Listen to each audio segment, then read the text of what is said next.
Ah, tu veux savoir ce que c'est que cette fameuse bulle de l'IA dont tout le monde parle? Bah tu vas voir, c'est assez simple.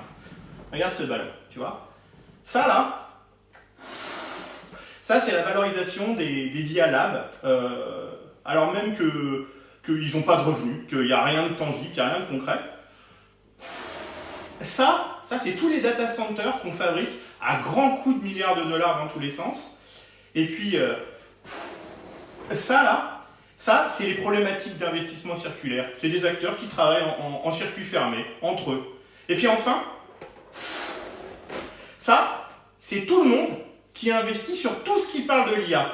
Et la seule conséquence, c'est ça. Ok, blague à part, sur Ultra Green, on va vraiment creuser le sujet cette semaine. Le terme de bulle de l'IA vient d'un constat simple. Les investissements dans l'IA générative ont dépassé les 500 milliards rien qu'en 2025 et probablement dépassé 1000 milliards cette année.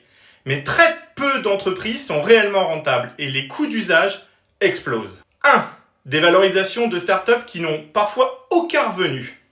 2. Des géants de la tech qui empruntent massivement pour financer leur data center.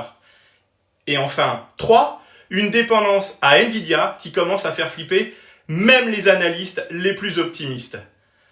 Est-ce que ça veut dire que l'IA c'est du vent? Non. Mais est-ce que le marché financier autour de l'IA ressemble de plus en plus à ça? Clairement, oui. Non, je vais pas en péter un deuxième, vous inquiétez pas. Bon, du coup, t'as compris? Mais reviens. Mais c'était une métaphore, c'était juste une métaphore. Ça veut pas dire que tous tes investissements dans la tech, ils vont partir à volo, là.